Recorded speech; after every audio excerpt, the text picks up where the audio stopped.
So today we'll talk about how different people deal with expectations. So think about this like the 4 human tendencies in dealing with expectations.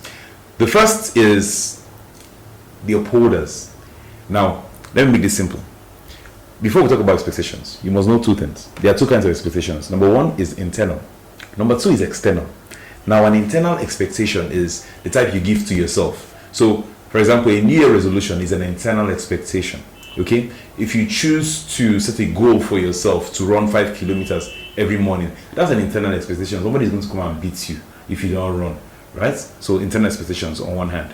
The second hand is external expectations. Now, these are expectations that somebody else has put on you. It could be your boss that expects you to come to work by 8 o'clock. That's an external expectation. It could be your wife that expects you to come back home from wherever you went to by maximum 10 o'clock. That's an external expectation.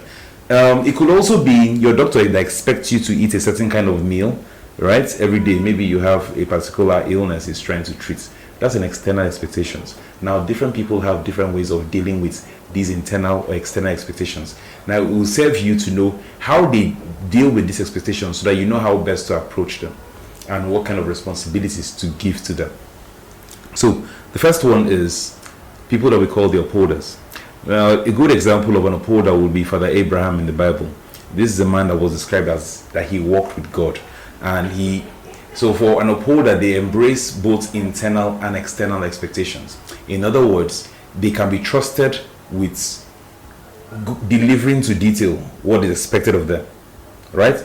Going to the letter T, dotting all the I's, crossing all the T's, all that kind of stuff. That's Father Abraham, a man that walked with God. He has no qualms keeping the 10 commandments. I mean, assuming he was around when the 10 commandments were there, he would have no qualms keeping it. Now, how do I know he's an upholder? Because if you think about it, this is a man that God promised, I will make you father of all nations. He stayed even when his wife was almost 100. I mean, he knows about menopause, but still he believed. Even when his wife said, come and sleep with my house help, it was like, well, God said, come and sleep with my house help. If it was some other people like you now, you may, quickly want to help. But anyway, that's not. Father Abraham is an upholder. The second category of people are the questioners. The questioners are the people that they resist an external expectation until it has been justified. So they value logic. They will ask you questions. Why? But why should it be like that? How come it's not like this? Why can't we do it like this? That's our questions. That's how you know a questioner. You can't just tell them because I said so. You tell them because I said so, then they will resist you. Or they may do eye service assuming you're their boss. But then the moment you turn around, they'll go back to doing things their way. Now in the Bible, a questioner will be Thomas. So here's a guy, Thomas. He's been with Jesus for 3 years, going around evangelizing, caring people, giving them free bread, free sardine, free Titus, giving them. Everybody's enjoying. Now, the same man that has been feeding 5,000 people in your front, 4,000 people, raising the dead, curing lepers, all of that stuff.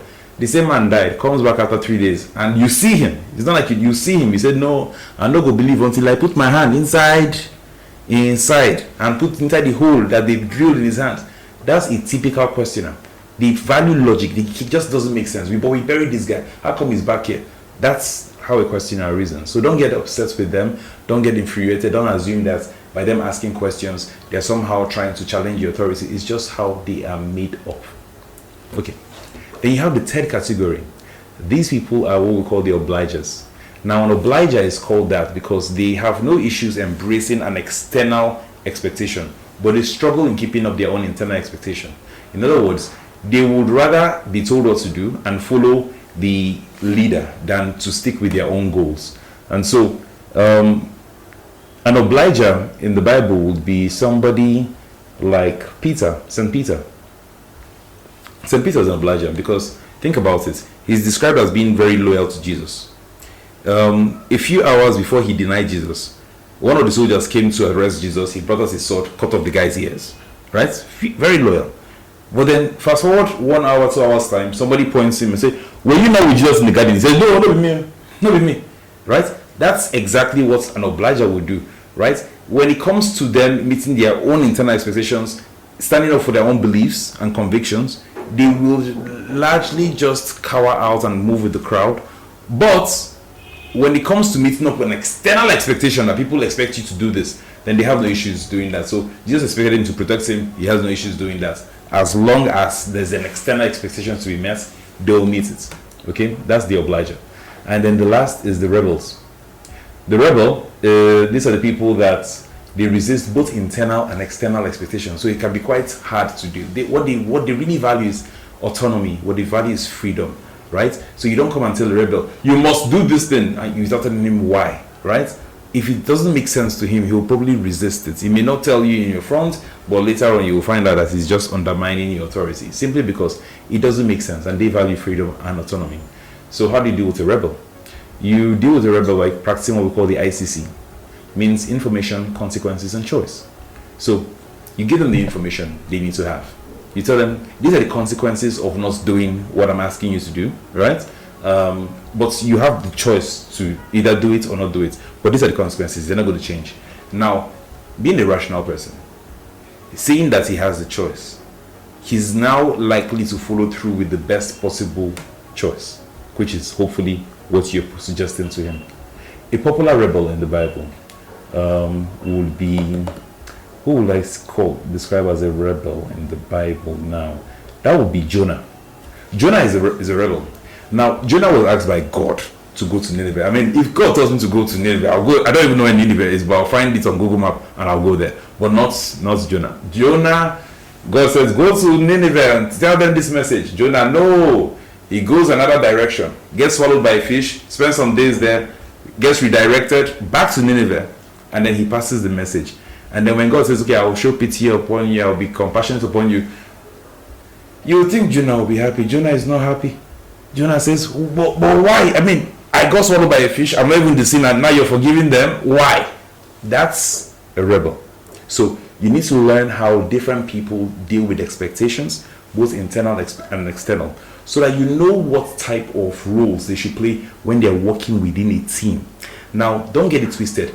They are not absolutes. People would exhibit different traits of these expectations at different scenarios, whether at home or in the workplace. However, your job as a team lead, as a manager, as a leader, as a boss, you should be able to look at your team members and say, on a scale of 1 to 10, how often does this person act in accordance with either a rebel, a questioner, a upholder, or an obliger?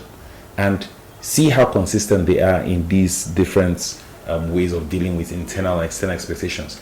That way you're able to give them the right, or set for them the right kind of expectations, the correct kind of goals that they can meet, and when necessary, give them the support that they need in order to carry out your organizational goals. I hope this has been helpful.